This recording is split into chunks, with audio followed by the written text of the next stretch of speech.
Think of your greatest achievements in life.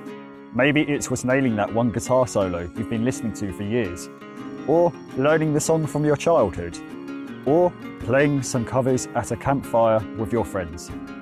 Or are these still dreams for you? Why do so many people quit playing? Why do hundreds of thousands regretfully put down their guitar before they reach their goals? And how can we make it so we reach any guitar goal we set our sights on?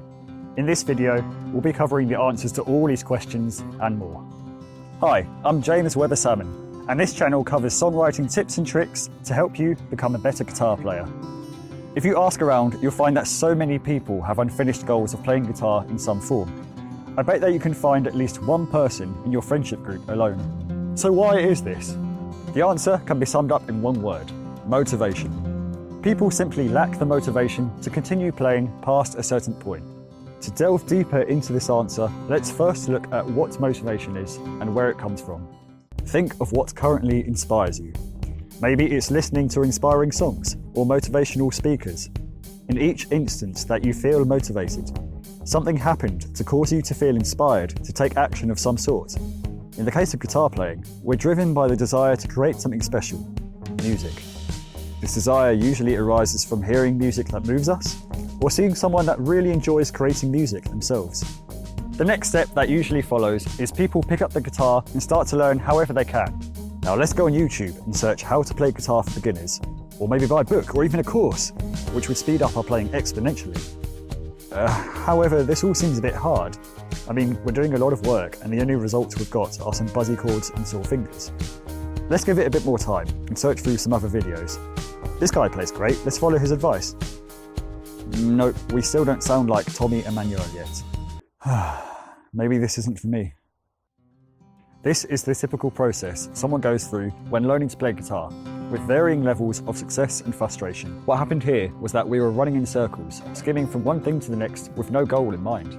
Another track may be that you take lessons with a teacher, which seems to go great at first, but after a few lessons you realise that the teacher makes learning as fun as watching paint dry, or you simply don't click. Here, you need a goal that motivates you enough to pursue on your own, with or without a teacher.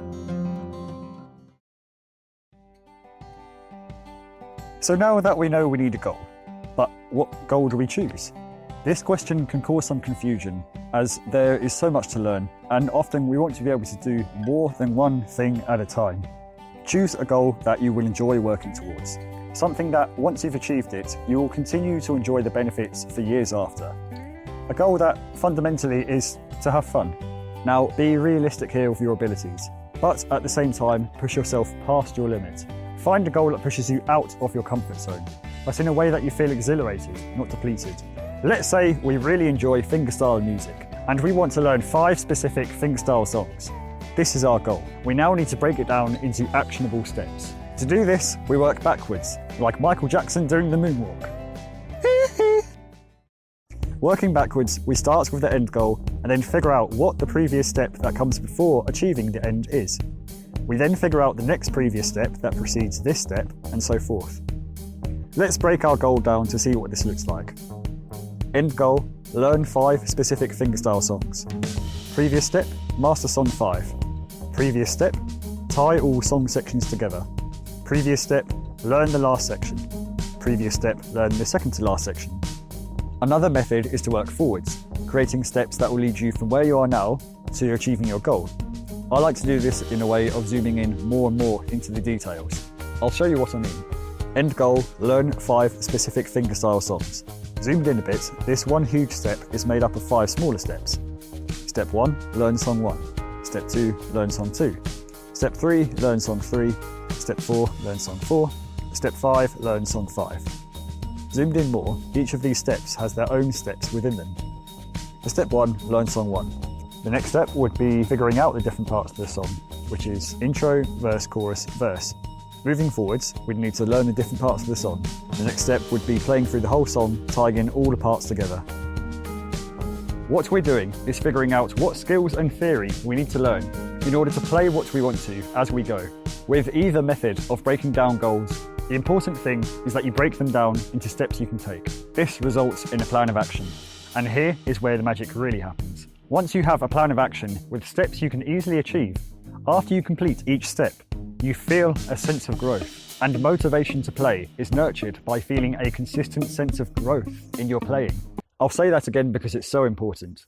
Motivation to play is nurtured by feeling a consistent sense of growth in your playing. It becomes far easier to keep on playing and developing your skills when you have a clear goal and a clear action step plan of how you're going to achieve that goal to refer to. This is how I'm able to consistently improve my playing, as well as other skills in my life, like my business and social skills. This goal setting method works in any area of your life, as long as the goals you choose are ones that you will enjoy working on and achieving. The whole process of goal setting to cultivate a feeling of motivation looks like this. Choose a realistic goal that you will enjoy working on, something that motivates you to play, somewhere you want to be in your playing. Break this goal down into actionable steps, either going backwards or forwards. Work on completing each of these steps to feel a consistent sense of motivation. If you follow this process, I hope that you will see yourself not only playing for years to come, but becoming the player you always wanted to be. Okay, we're nearing the end of the lesson, and I've got some final words to say.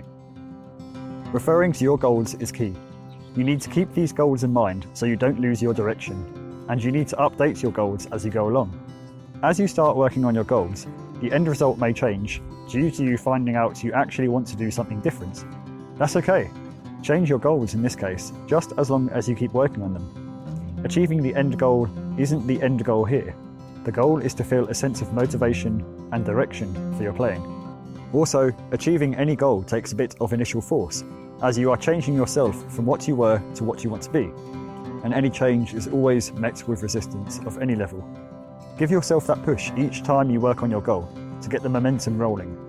Once you get into the habit of pushing yourself, it becomes easier to make working on your goal a habit. And that is why people don't reach their guitar goals and how to make it so you do. It's been an absolute pleasure making this video for you. If you're new here and you like this sort of thing, consider subscribing to the channel for more songwriting and guitar lessons. Until next time.